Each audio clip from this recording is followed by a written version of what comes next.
Il a écrit son histoire dans la douleur. Et il en est le résultat direct.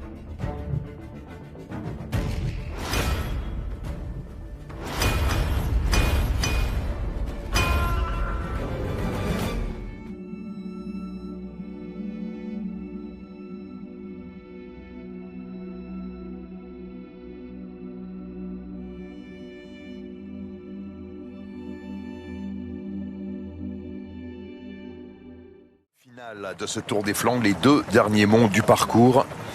On arrive dans un enchaînement qui pourrait être décisif là, hein, avec le Paterberg et le Koppenberg pas loin derrière.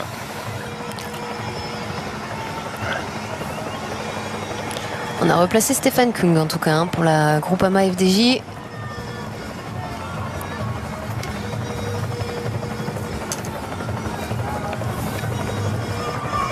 Le pavé dans le Vieux-Quarmont, il va être glissant. Oh. Et dans le Koppenberg. Ah, dans le Koppenberg. Passage à 22% dans le Koppenberg. Le Vieux-Quarmont, c'est des pavés aussi, mais bon, c'est une pente qui est beaucoup moins exigeante. La pente maximale est à 11%. Le Koppenberg, en revanche, c'est plus de 20%.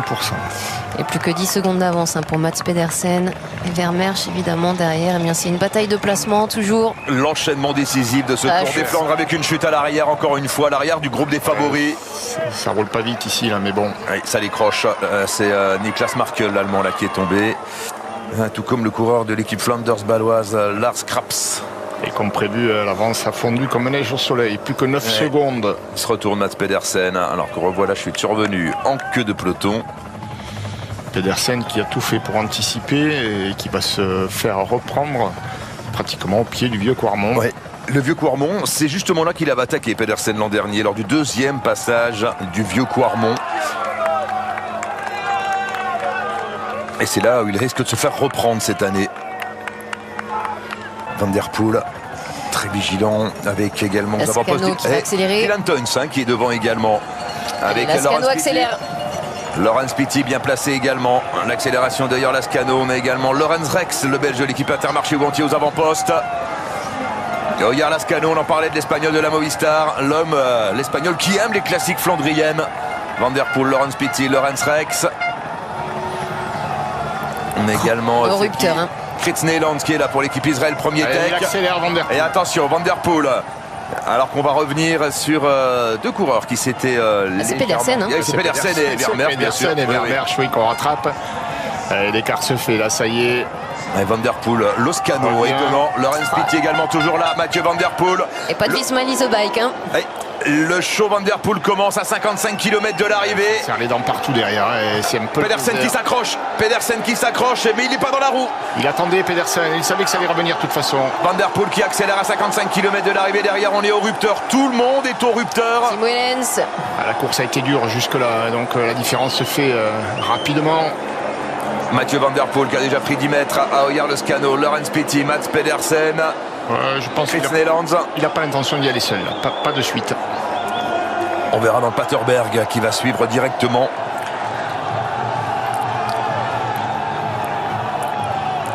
Mathieu Van der Poel qui se détache irrésistiblement.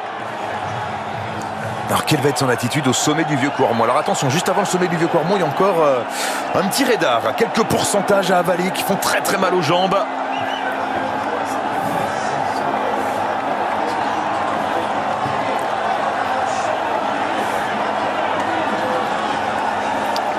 Teuns, il est bien. Oui.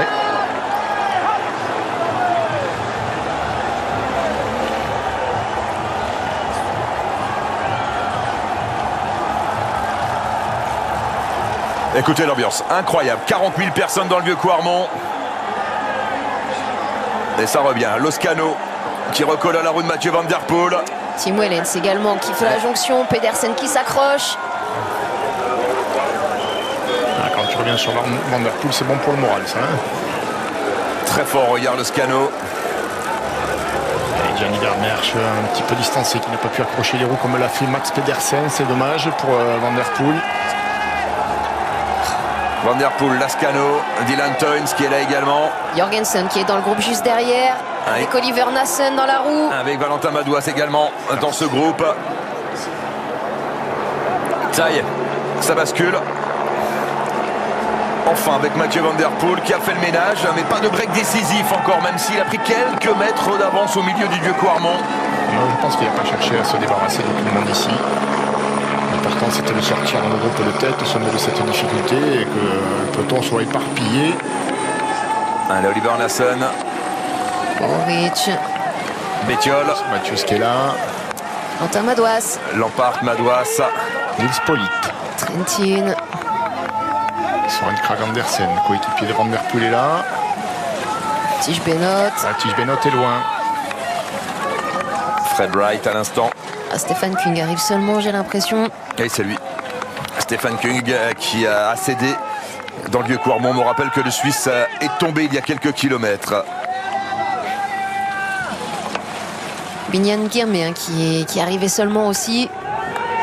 Et les coureurs qui n'auront plus les moyens de peser sur la course. À l'avant, on retrouve Mathieu Van Der Poel, Laurens Pitty, Mats Pedersen, Oyar Lascano, Tim Wellens qui va aborder en tête donc le Koppenberg. Ce mont introduit pour la première fois sur le parcours du Tour des Flandres en 1976, mais dont l'histoire avec le Tour des Flandres s'écrit en pointillé puisqu'il y a eu pas mal d'années d'interruptions où le Koppenberg n'était plus au programme car jugé trop dangereux.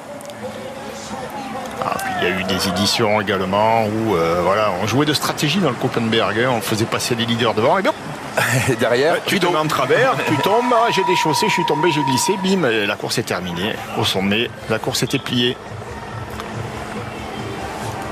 Il a été rayé du parcours entre 87 et 2002, le Koppenberg. À l'endroit où il est positionné actuellement, ça pose plus ce problème. On le voit, les pelotons sont quand même très très réduits. C'est court, 600 mètres, mais c'est pentu 12% de moyenne. Passage à 22% dans le Koppenberg, alors que le groupe Madouas n'aura pas fait la jonction. N'aura pu faire la jonction avant le pied. Est-ce que Van Der Poel va accélérer ici? C'est Jorgensen en tout cas en première position. Matteo Jorgensen avec Ben Turner, Van Der Poel, Lorenz Rex pas mal placé également. Il a mis le pied à terre, Garcia Cortina. Il a mis le derrière dans les rayons. Et voilà. Et là, impossible de se relancer. Oui. On est sur le passage à 20%. Accélération de Van Der Poel derrière. Mathieu Van Der Poel alors que Garcia Cortina est à l'arrêt. Van Der Poel avec Jorgensen. Il est parti, Mathieu Van Der Poel. Ah non, Cortina il repartira pas, impossible. Derrière on met tous pieds à terre. Après les 5 premiers, tout le monde est à terre.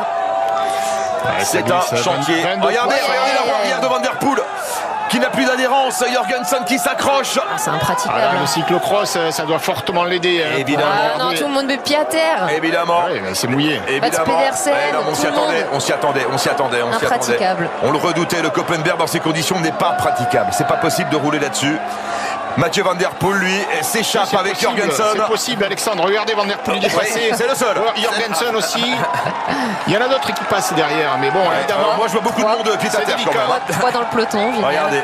Là, il y a une image d'un autre temps. Et Van Der Poel, donc, qui s'envole dans le Koppenberg avec ses qualités. Et Pedersen toujours là. Et il est toujours là, Mats Pedersen.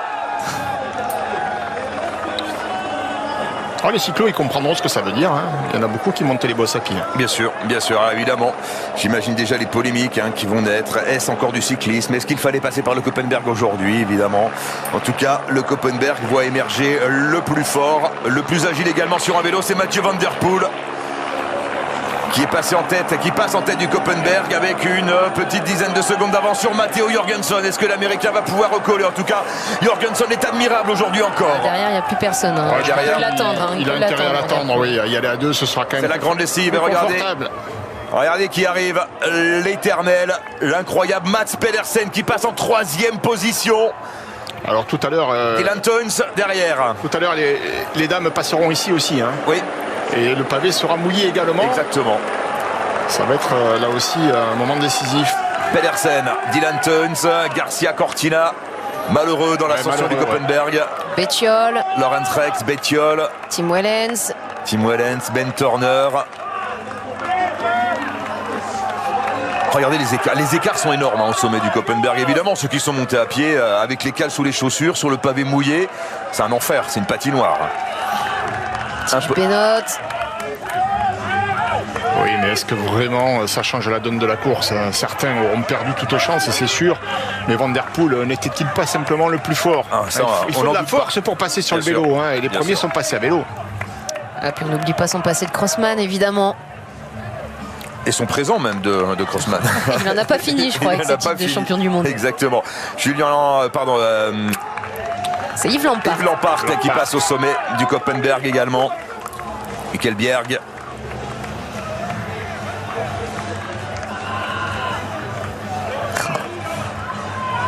Lascano qui passe seulement maintenant. Je ne sais pas ce qui s'est passé pour Lascano, mais il a dû avoir un souci mécanique, c'est pas possible. Là, il passe avec près de 2 minutes de retard au sommet du Koppenberg. Pour lui, la course est pliée.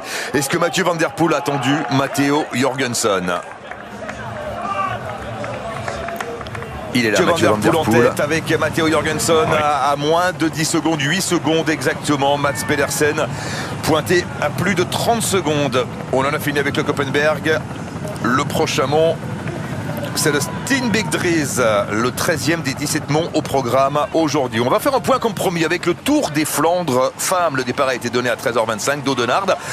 Avec vous, Nicolas, que se passe-t-il chez les femmes? Eh bien écoutez, la situation de la course est la suivante. Pour l'instant, il y a 5 échappées, 5 coureuses en tête, dont la française Gladys Verhulst. Elle compte 3 minutes d'avance sur le peloton où figure l'ensemble des favorites. Le peloton qui pointe à environ 3 minutes de ces 5 coureuses. Sachez qu'il y a eu 2 abandons et pas des moindres tout à l'heure sur une grosse chute, à savoir Marlene Reusser, la coéquipière de la grande favorite aujourd'hui, la championne du monde, le Kopecky, et puis Lizzie Deignan, la britannique, et coéquipière de son côté de l'autre favorite, à savoir Elisa Longo Borghini.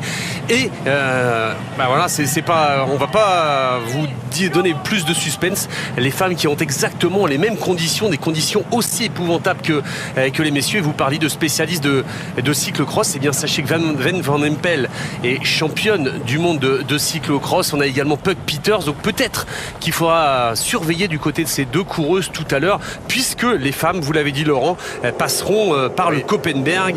Ça sera à 44 km de l'arrivée. Merci beaucoup Nicolas. On vous retrouve juste après l'arrivée des hommes, vers 16h45, même avant, 16h30 à peu près, pour vivre donc ce Tour des Flandres femmes avec Marion et avec Laurent. On revient sur la course. On est dans le 6e secteur pavé, l'avant-dernier, le Maria Borestrat. Alors qu'on a vu bien Van Der Poel ne pas attendre Jorgensen pour le moment. Il ne l'attend pas, effectivement. 16 secondes d'écart maintenant. Mais il faut s'en méfier aussi de Jorgensen, c'est un costaud. Et puis à 2, évidemment, on ne pourra pas essayer d'anticiper ou compter sur son équipe. Donc ça se fera vraiment à la pédale. Et là, on est avec le 3e échelon, le duo. Qui a plus de 30 secondes maintenant. C'est un risque quand même d'y aller seul avec une avance aussi faible à 40 km de l'arrivée. Bon, c'est pas à E3, il a fait la même chose. Oui. Je sais bien, il allait passer, souvenons-nous, qu'il était à 15 secondes derrière Pogacar pendant une trentaine de kilomètres. Voilà, et donc c'est un coutumier du fait, il ose y aller seul de loin et ça c'est pas un problème. Mais alors regardez l'accident d'Iva, il chasse de la roue arrière en fait, tout simplement, pas d'adhérence sur la roue arrière. Trop de puissance, il faut doser sur le pavé. Il fallait aussi peut-être rester au milieu de la route comme le faisait Van Der Poel ici. C'est là que le pavé est le plus stable. Et après, quand tu mets pied à terre au plus fort de la pente, jamais tu redémarres. Et là, Mathieu Van Der Poel est parvenu à garder justement équilibre et adhérence dans le Koppenberg pour s'envoler donc alors vers la victoire. C'est encore trop tôt pour le dire. Mais en tout cas, il s'est donné un maximum de chance, Mathieu Van Der Poel. À 39 km de l'arrivée, 17 secondes d'avance sur Matteo Jorgensen. Qui a enchaîné directement avec le Steenbeke-Dries. Oui, là il est dans le Steenbeke-Dries, exactement. Alors la bonne nouvelle pour Van Der Poel, c'est que le vent est tombé. Il y a beaucoup moins de vent. Regardez les drapeaux, ils flottent quasiment plus. Et ça, pour finir en solo, ça va quand même pas trop le désavantager parce que le vent, justement, il était le 3/4 face dans toute la partie finale. Ces 10 derniers kilomètres qui amènent les coureurs jusqu'ici, à Oudenarde. Ils auraient été compliqués à accomplir, mais là, pour le coup, quasiment plus de vent. Et il creuse l'écart sur Matteo Jorgensen, Mathieu Van Der Poel. 23 secondes d'avance maintenant, alors que ça va se regrouper à l'arrière, au 3e échelon. Wellens qui revient sur le groupe Pedersen, Pétiol est là aussi. Rex, puis Garcia Cortina.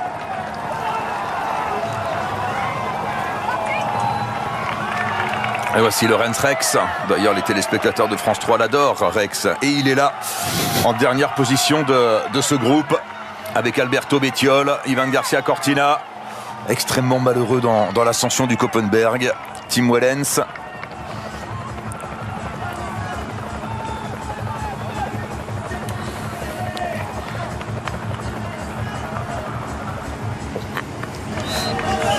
Il va y arriver là. Oui. Le Boonenberg. Le Boonenberg, exactement. C'est là où Tom Bonnen se délectait de tester ses adversaires dans les années 2000-2010. Tom Bonnen, triple vainqueur du Tour des Flandres. Le Taillenberg qui sera suivi du Kreuzberg, mais la version pavée du Kreuzberg. Et puis enfin, on terminera avec le dernier enchaînement, Vieux-Quarmont, Paterberg, sommet à 13 km de l'arrivée. Elle est loin l'arrivée encore. Hein. Ça paraît fait, mais elle est loin. Alors évidemment, on connaît les capacités de Van der Poel. On sait qu'il est capable de le faire, d'aller au bout. Il l'a déjà fait plusieurs fois. Mais il n'est pas à l'abri d'une défaillance en finale. Hein. Ça lui est déjà arrivé aussi, ça. Oui, au championnat du monde à Roguette en 2019. Nicolas G s'en souvient, évidemment. Il n'y a pas que là, hein, sur les victoires qu'il a obtenues. Je me souviens. À Tirreno Adriatico. Et après un numéro comme ça, où il était seul devant, avec beaucoup d'avance. Il a fait 110 bornes à l'avant, 110 km. Mais après, il a fait la course parfaite. Il n'a pas fait d'effort avant de faire celui-ci pratiquement. Oui, par rapport au statut de favori qui était le sien, où il aurait pu paniquer, être parfois contraint de faire trop d'efforts de loin. Non, il a su garder ce sang-froid pour attendre le moment le plus délicat sur Koppenberg. Maintenant, il n'y a plus de questions à se poser. Il a pris l'option d'attendre personne. Et puis 50 secondes maintenant sur Jorgensen. Hein. La minute sur le groupe Bettiol. Voici Bettiol avec Garcia Cortina, avec Dylan Teuns, avec Tim Wellens, Mats Pedersen toujours là, Lorenz Rex, le Belge, à l'approche, donc à l'amorce plutôt du Taillenberg, alors que Van der Poel est déjà au sommet du Taillenberg. Le mont numéro 14 aujourd'hui.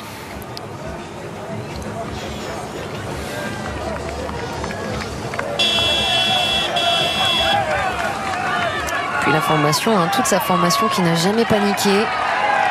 Ouais, ils ont assumé C'était costaud. Ils ont assumé le statut de favori et le poids de la course. Avec beaucoup de sang-froid et de maîtrise. Et pour Van der Poel, finalement, maintenant, c'est quoi? C'est un petit cyclocross, là. Il reste moins d'1 heure d'effort. À fond, ça, il sait faire. Là, il est arrivé vers 16h30, à peine plus tard, ici à Oudenaarde.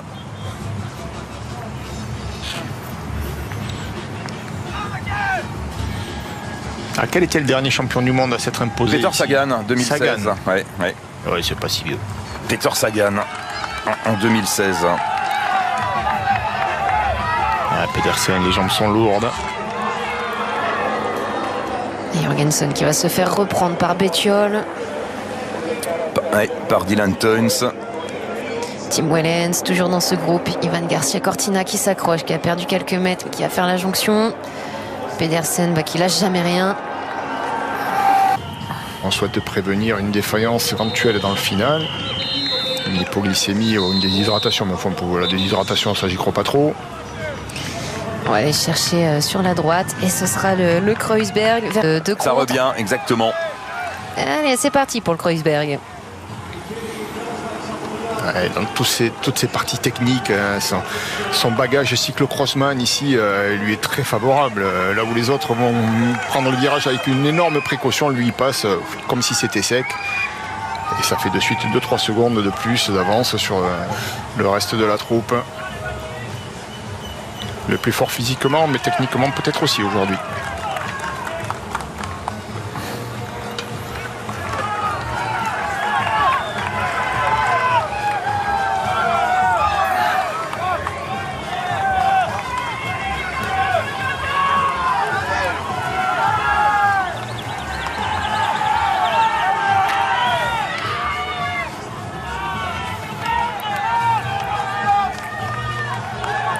Le coup de pédale de Mathieu Van der Poel qui allie souplesse, puissance, efficacité sur les pavés.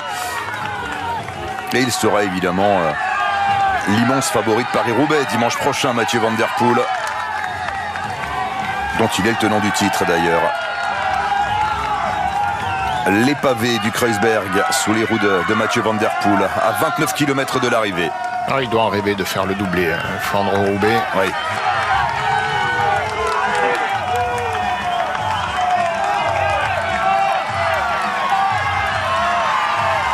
Et s'il s'impose aujourd'hui, ce serait déjà un 5e monument pour Mathieu Van Der Poel. 3 Tours des Flandres, un Milan-San Remo, un Paris-Roubaix. Ouais, on compte pas l'Amstel qui fait pas partie des monuments, mais quand même. Elle est dans la musette aussi, celle-là. C'est vrai, c'était en 2019, sa première grande victoire d'ailleurs sur une classique.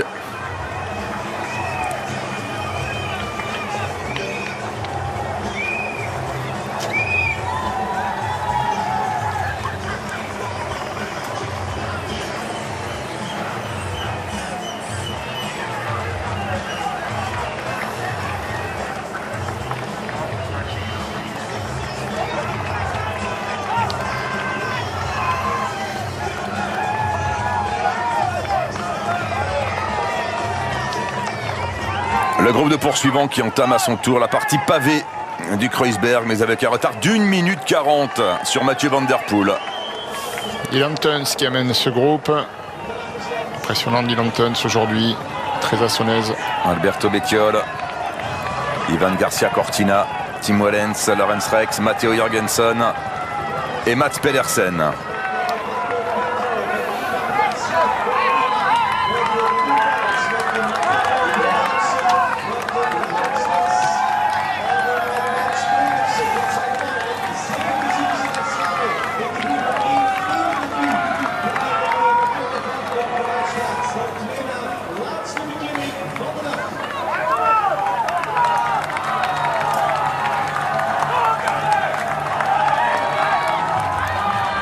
L'écart se réduit.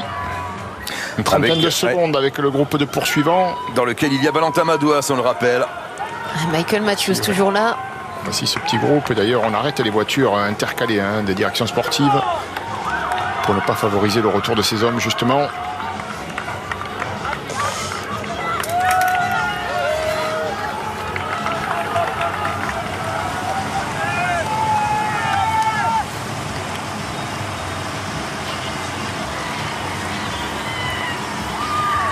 Van Der Poel qui va chercher Othon maintenant. Ouais. Rien qui bouge pour l'instant, toujours aussi bien positionné sur son vélo. Ah oui, avec le dossard numéro 1 évidemment pour Van Der Poel ce matin au départ d'Anvers, puisque le tenant du titre, Tadej Pogačar, n'était pas présent cette année. Ah.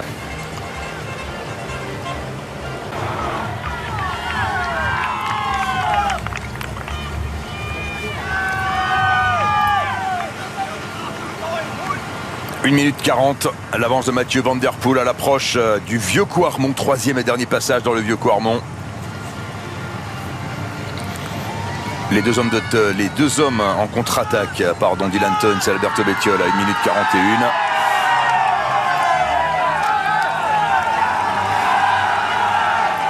Et le groupe Valentin Madouas qui se rapproche. Tout va être relancé pour les places sur le podium, semble-t-il, alors que pour la victoire, Mathieu Van Der Poel semble absolument intouchable. On s'approche du vieux Couarmont. Il n'y est pas encore tout à fait, cela dit. Non, il y a encore un bon bout de descente. Il reste 3 km encore.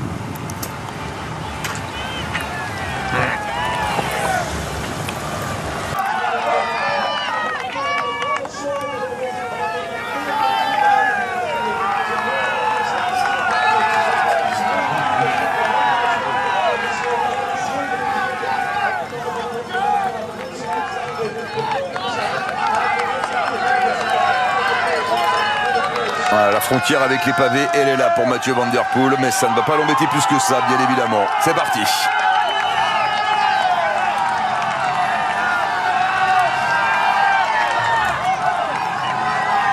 On le voit bien dans son comportement. Juste avant le pavé, il temporise, il gère. Et puis une fois le pavé sous ses roues, on voit qu'il pousse fort. Voilà, il y a plus, là, on n'est pas dans la gestion. Il pousse fort. Il essaie simplement de creuser encore un petit peu l'écart dans ces parties difficiles. De toute façon, il ne passera que mieux s'il passe vite. Ouais, et il y en a même qui lui nettoie le pavé juste avant son passage. C'est sympa, Oui, c'est du curling. C'est ça. C'est le principe en tout cas, Laurent. C'est le principe du curling. Oui. Attention, ça dit ça.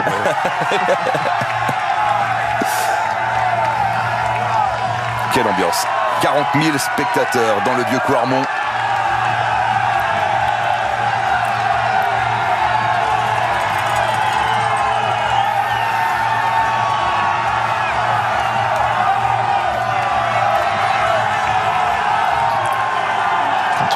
vitesse ici, 15-16 km/h, 17 actuellement. On comprend combien la pente est difficile.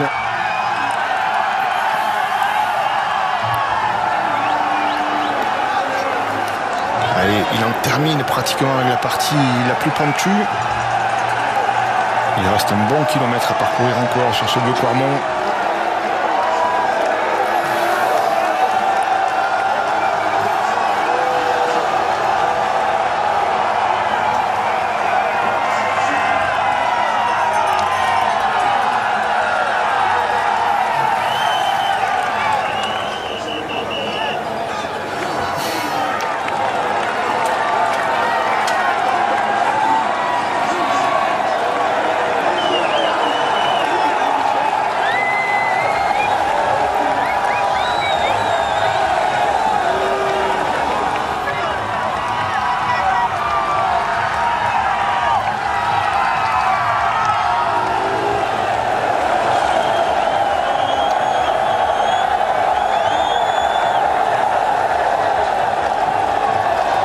Installation ici pour accueillir l'espace VIP. Là, ça doit faire 200 mètres de long. Hein. Oui.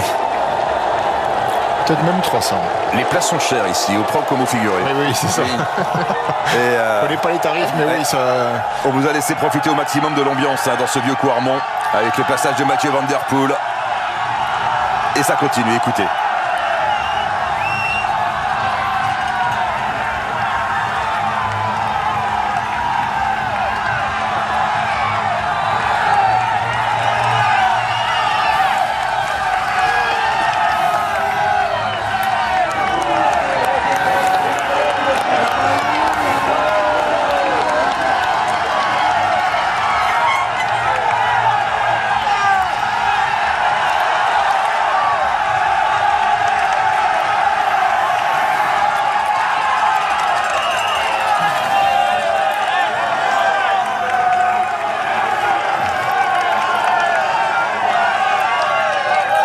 C'était monumental, le passage de Mathieu Van Der Poel dans le Vieux-Quarmont. 40 000 personnes, 40 000 spectateurs qui vont engloutir au fil de la journée 50 000 litres de... Mozzato habite aussi. Hein. Oui, Luca Mozzato, effectivement, le jeune Italien de la formation Arkea BNB Hotel qui réalise une course magnifique aujourd'hui. Allez, il souffle un peu avant d'aller chercher le Paterberg. Oui, c'est le dernier point délicat, on va dire. Virage à droite et cette montée en pavé. Et après ça, il faudra négocier la petite descente, mais rien de dangereux. C'est de la belle route après jusqu'à l'arrivée. C'est parti pour le Paterberg. C'est le dernier des monts dans l'ordre de la course. Et c'est aussi l'un des derniers monts à avoir été introduit au programme du Tour des Flandres, puisqu'il n'a été introduit qu'en 1986, le Paterberg. Mais depuis, c'est devenu un élément, un mont indéboulonnable du parcours du Tour des Flandres. 400 mètres seulement, mais il y a du pourcentage et un passage à 20%. Et le pavé est toujours luisant sous les roues de Mathieu Van Der Poel.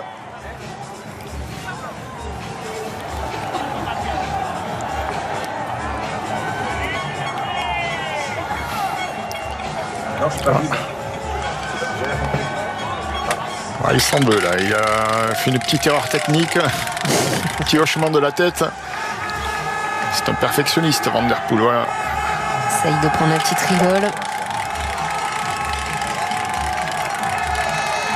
Et on sent bien toute la puissance qui se dégage. La roue avant qui décolle. Tirer sur le guidon, pousser sur les pédales, mais garder cet équilibre pour rester sur le vélo. Qu'il est raide, ce Paterberg. C'est le bout là, ça y est. Le dernier des 17 monts du Tour des Flandres. Et derrière, il restera un peu moins de 13 km à Mathieu Van Der Poel avant d'aller chercher une troisième victoire. C'est fini en ce qui concerne les monts et les pavés également. 7 km pour l'homme de tête, le champion du monde en titre.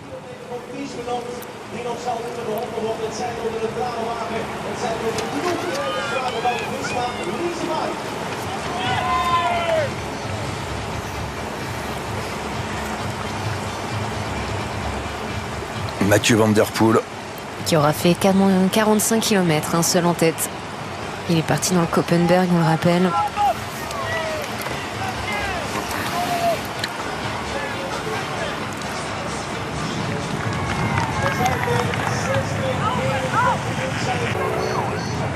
5 km encore pour Mathieu Van Der Poel. Est-ce que ça va tenir pour Dylan Teuns et Alberto Bettiol pour le podium derrière?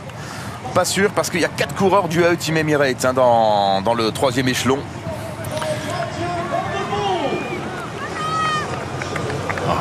À 5 km de l'arrivée, Van Der Poel qui met la main à la poche pour s'alimenter. Je pense qu'il est un peu sur la réserve, hein, mais il n'y a pas de danger. Il est presque au bout, 5 bornes. Ça va le faire, mais il doit sentir qu'il est moins efficace. C'est pas un réflexe normal, ça, de mettre la main à la poche.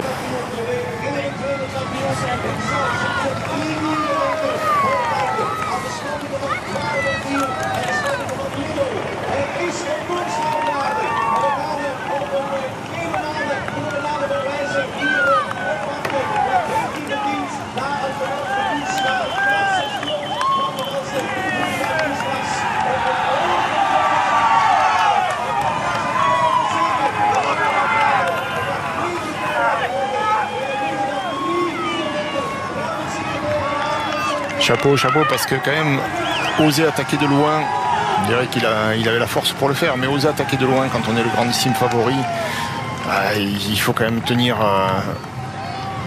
le cap, hein, moralement, physiquement surtout.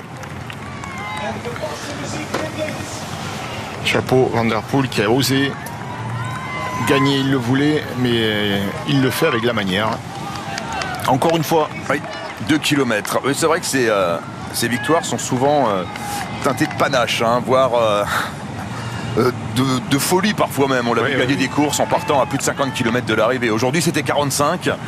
Mais il a déjà fait beaucoup. Morgado, le Portugais, 2e du Samin, derrière Lorenz Rex il y a quelques semaines. Souvenez-vous, ce garçon, on l'a découvert l'année passée lors des championnats du monde Espoir. Axel Laurence avait remporté le titre et Morgado terminait 2e. Et c'est ce qui lui a valu d'intégrer cette équipe UAE ensuite. Révélation du début de saison, Antonio Morgado. Alors il y a toujours 9 secondes d'écart entre le duo Bettiol-Teuns et le groupe où figurent les 4 coureurs de l'équipe UAE Team Emirates. Bientôt la flamme rouge pour Mathieu Van Der Poel. Voilà, l'arrivée, c'est tout droit maintenant, hein. C'est tout droit. Dans cette magnifique zone industrielle qui accueille chaque année l'arrivée du Tour des Flandres. C'est pas l'arrivée la plus glamour, hein, du circuit World Tour. Mais il y a de la place pour mettre les VIP, c'est bien, c'est important aussi. Les VIP sont tout au bout là-bas, bien rangés. Ouais. Mais on voit bien que sur les barrières, il n'y a personne, tout simplement parce qu'on ne peut pas accéder. Elle va être sympa en tout cas la photo pour Van Der Poel, hein, avec son beau maillot de champion du monde. Magnifique, exactement. Un monument dans la poche. 8 ans après, Peter Sagan, un autre champion du monde en titre, s'impose sur le Tour des Flandres ici à Oudenaarde. C'est Mathieu Van Der Poel. Son père avait remporté également le Tour des Flandres, hein. Adri, c'était en 86, un boyau devant Sean Kelly. Et lui en est déjà à 3 victoires. Il va rejoindre donc Achille Buys. Il va rejoindre Eric Lehmann. Il va rejoindre Fiorenzo Mani, Johan Museeuw, Tom Bonnen, Fabian Cancellara avec 3 victoires dans le Tour des Flandres. Sauf que les autres sont morts ou retraités. Lui, évidemment, il n'a que 29 ans, Mathieu Van Der Poel. Et il a encore le temps d'alourdir son palmarès. Il pourrait en chercher une 4e sans aucun problème. Oui. Et devenir l'unique recordman, évidemment. 300 mètres encore. Un nouveau chef-d'œuvre de Mathieu Van Der Poel. Un 5e monument déjà dans la carrière du Néerlandais. Le Tour des Flandres pour la 3e fois après un raid de 45 km.